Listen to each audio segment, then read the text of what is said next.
Sí, vale, Sí, Rey, te escuchamos. Bueno, la retinopatía diabética es una complicación microvascular de la diabetes mellitus y es caracterizada por un daño en los vasos sanguíneos de la retina y esta resulta de una pérdida en la pérdida progresiva de la visión.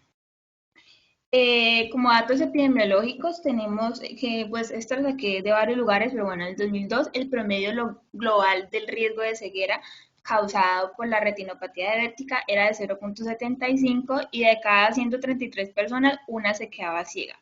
Se estima que para el 2035 la cifra de personas que queden ciegas por esta retinopatía pues será de 4,4 millones.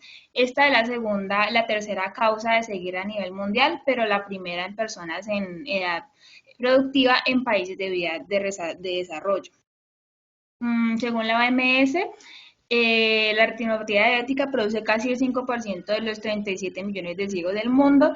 La prevalencia pues está aumentando y se duplicará hasta los años del 2030. Entre los factores de riesgo encontramos que el tiempo de evolución y de la diabetes pues es muy importante. Un déficit del control glicémico va a hacer que la enfermedad progrese y pues la persona tenga un peor pronóstico. También hay cambios hormonales, pubertad, embarazo, factores genéticos, microalbuminuria, hipertensión ocular, antecedentes de oclusión venosa retiniana, inflamación ocular, traumatismo ocular y tratamiento con radioterapia. También hay factores protectores como la miopía, atrofia del epitelio pigmentado retiniano, desprendimiento vítreo posterior. En la fisiopatología, tanto pues el diabetes control complications trial pues, y otros estudios establecieron que la hiperglucemia crónica es la causa principal del inicio del daño tisular que ocurre en la retina en el paciente diabético. Entonces, este estado de hiperglucemia crónica me produce diversos cambios estructurales, funcionales y bioquímicos que alteran el metabolismo celular, el flujo sanguíneo retiniano y la competencia capilar retiniana. Y esto me induce a lesión retiniana. Entonces, la enfermedad retiniana más avanzada, incluidos los cambios vasculares proliferativos y formación de nuevos vasos en contexto de isquemia retiniana, esto puede estar mediado por mecanismos como actor del factor de crecimiento similar a la insulina y el factor de crecimiento endotelial. Entonces, también se va a formar entonces una estructuras de cambios estructurales en la retina anatómica que incluye la pérdida de pericitos retinianos, el engrosamiento capilar de la membrana basal, microaneurismas, y estos cambios anatómicos me conducen al cierre de los capilares y pues, como ya les dije, resulta en isquemia. Más adelante, después es que en el examen físico uno puede ver proliferación de nuevos vasos, pero pues eso ya se los voy a explicar ahorita. Y la microtrombosis retiniana conduce a la oclusión de capilares retinianos y a la fuga capilar. El flujo sanguíneo alterado, pues el flujo sanguíneo retiniano se ve alterado. Este flujo sanguíneo se autorregula y permanece constante hasta que la presión arterial se eleva 40% por encima del valor inicial. Entonces, en presencia de hiperglucemia crónica, este mecanismo autorregulador se va a deteriorar. Entonces, aumenta el flujo sanguíneo retiniano por esto y provoca pues un mayor esfuerzo de los vasos sanguíneos que es un estímulo para producir sustancias vasoactivas, fuga capilar y aumento de acumulación de líquido en las capas externas de la retina. Entonces, esto me va a resultar en un edema macular que ya les explico más adelante. También hay otras alteraciones, pues puede ser electrofísicas y el tejido neural. Y también ahí en un artículo decía que la vía de sorbitor también influye allí. Entonces, la glucosa que ingresa a la célula, pues se metaboliza en parte pues al sorbitol, ¿no? Entonces, luego ese se metaboliza a fructosa y es un proceso muy lento. Entonces, es incierto el papel de la producción del sorbitol en la patogenia, pero pues según algunos estudios, se dice que hay un polimorfismo en la transcripción del gen de la aldosa reductasa y que esto se asocia al inicio temprano de la retinopatía en algunos pacientes con diabetes tipo 2, mellitus tipo 2. Y también pues hay factores del crecimiento y factores genéticos. Esto pues es solamente como un resumen de lo que es la diabetes como tal. Una paciente hipertenso que además es diabético, pues me genera hiperglicemia y con la hipertensión, disfunción vascular, entonces hace que diferentes mecanismos bioquímicos y moleculares se activen y me generan hipoxia, estrés oxidativo, inflamación, activación de citoquinas, quimoquinas, que me inducen a la pérdida de pericitos, engrosamiento de la membrana de base y la leucocitosis, que ocasiona pues complicaciones micro y macrovasculares.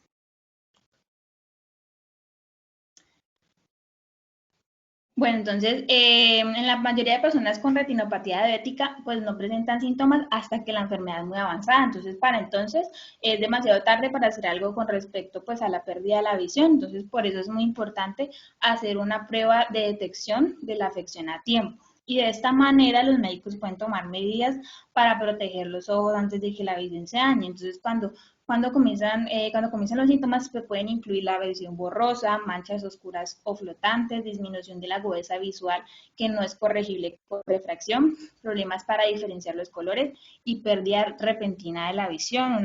Se puede ver una cortina oscura en la visión, como ven en las imágenes de arriba. La visión normal no se ve. En la retinopatía diabética, sí, se vería algo como oscuro allí obstruyendo. En la valoración médica, entonces el examen inicial incluye pues la evaluación de los factores de riesgo para el desarrollo de la retinopatía, exploración oftalmológica completa, se realiza evaluación de la agudeza visual, biomicroscopía, el fondo de ojo, bajo midriasis, ¿no?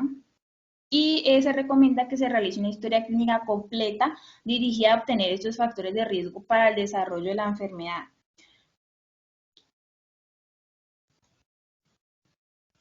Las manifestaciones durante pues para que vamos a ver en el oftalmoscopio, entonces podemos ver microaneurismas, que son dilataciones de la pared de los capilares, y me van a aparecer como unos puntos rojos pequeños de bordes muy nítidos. Exudados duros o lipídicos, que son sustancias extravasadas, lípidos y lipoproteínas, y generalmente son de los microaneurismas por aumento de la permeabilidad vascular. Exudados blandos o algodonosos, que representan áreas isquémicas retinianas por oclusión de los vasos pequeños a nivel de la capa de fibras nerviosas. Hemorragias intrarretinianas, en donde vemos extravasación de sangre al parénquima retiniano, arroceramiento venoso, que son dilataciones focales de las vénulas retinianas del calibre irregular, y anomalías microvasculares intrarretinianas, que son vasos finos y tortuosos ajenos a la arquitectura vascular retiniana.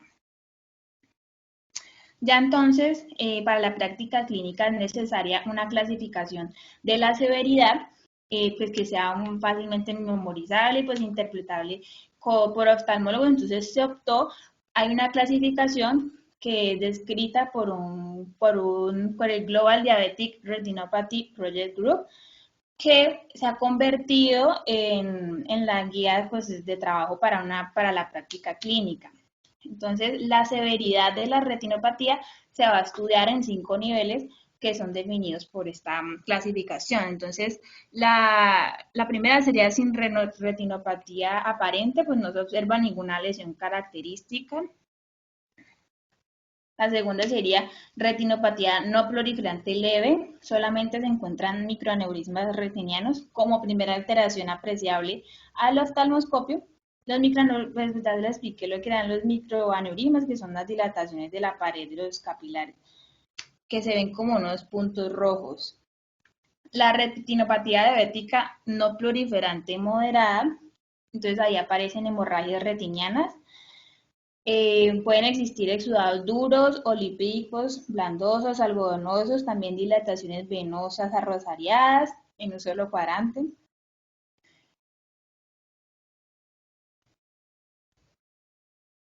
En la retinopatía diabética no proliferativa severa pueden presentarse cualquiera de las siguientes pues, alteraciones, ya sea una hemorragia intrarretiniana severa, dilataciones venosas arrosariadas, pueden también haber anomalías microvasculares intrarretinianas.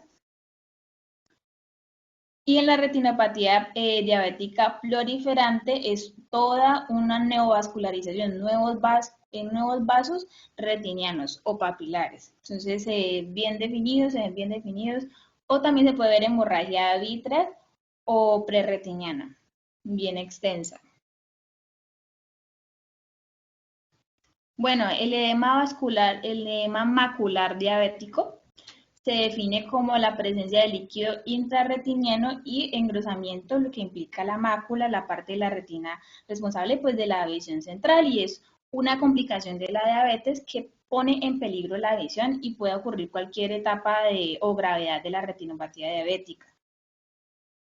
Entonces se diagnostica mediante un tomógrafo de coherencia óptica y lo que vamos a ver es engrosamiento de la retina localizado a menos de 500 micras del centro de la mácula, exudados duros con engrosamiento de la retina adyacente, localizados a menos de 500 micras del centro de la mácula, engrosamiento de la retina mayor o igual de un área del disco localizado a menos de un diámetro del disco del centro de la mácula. Y existe una escala internacional de severidad clínica para clasificar este edema, en el cual pues la primera pues, va a ser edema edema macular significativo, pues ausente, no va a haber significancia en eso. Entonces no hay engrosamiento retinal o exudados duros. Cuando está presente, entonces engrosamiento retinal o exudados duros en el polo posterior, y leve, moderado, en el caso leve, es distante del centro de la mácula, moderado cerca del centro de la mácula, y grave que afecta al centro de la mácula. Entonces, este es un algoritmo ya, por ejemplo, ya aquí ya tenemos que haber preguntado cuáles son los factores de riesgo, tener lista la mayor parte de la historia clínica, identificar cuáles son esos factores de riesgo. Entonces, si tiene factores de riesgo, diabetes mellitus tipo 1 se evalúa a fondo de ojo y se envía pues a segundo nivel. Si tiene una retinopatía diabética, determinar cuál es el grado y así determinar cuáles son los tiempos en donde se van a seguir evaluando. Entonces, si es retinopatía diabética leve, entonces regresa a primer nivel, se envía anualmente a segundo nivel para valoración. Si yo moderada, entonces cada 6 meses a segundo nivel para valoración.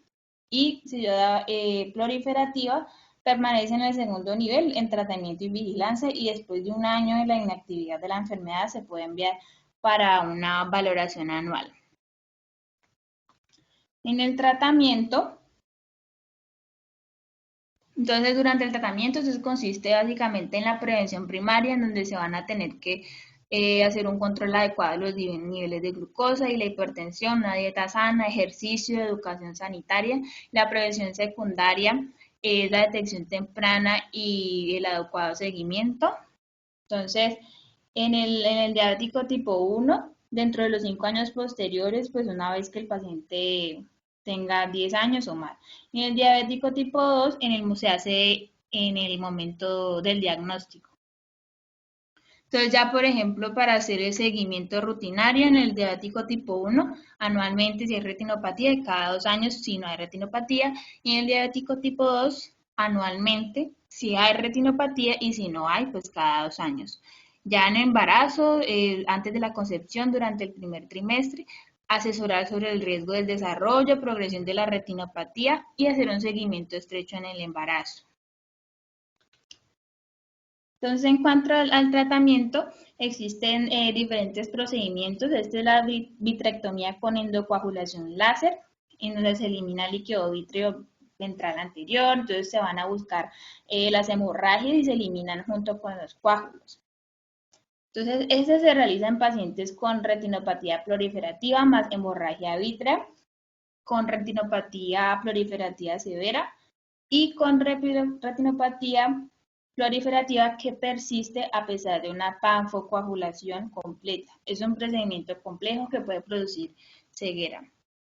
Y la fotocoagulación láser disminuye hasta el 50% de los casos del riesgo de pérdida severa de la visión y aumenta la posibilidad de obtener una pequeña mejoría visual. Entonces se coloca un láser térmico sobre la superficie de la retina, destrucción de las partes isquémicas de la retina, se crea una cicatriz y esto lo que va a generar es que impide la capacidad de producir factor de crecimiento endotelial. Estas son las indicaciones, la clasificación de la retinopatía, pues según el nivel de las indicaciones. Entonces, si no tienen retinopatía, pues ya como les dije, se optimiza el control, la glicemia, la tensión arterial, el colesterol, control anual. Si es proliferativa leve, también se optimiza el control de todo el metabólicamente y se evalúa anualmente. No proliferativa, control cada 6 meses por el retinólogo, siendo proliferativa severa, panfocoagulación por el retinólogo de atención secundaria, siendo proliferativa poscoagulada, se evalúa la necesidad pues de láser. Si es una retinopatía proliferativa sin signos de alto riesgo, se hace una panfocoagulación. Si es con signos de alto riesgo, panfocoagulación también. Si es una retinopatía proliferativa post-coagulación, se evalúa el tratamiento de láser o la vitrectomía por el retinólogo. Si no es posible de clasificar la retinopatía, se evalúa en atención secundaria con el retinólogo. Y un edema macular persistente, el tratamiento es láser o intravítreo por el retinólogo. O atención secundaria o vitrectomía en atención terciaria. Y esto es todo.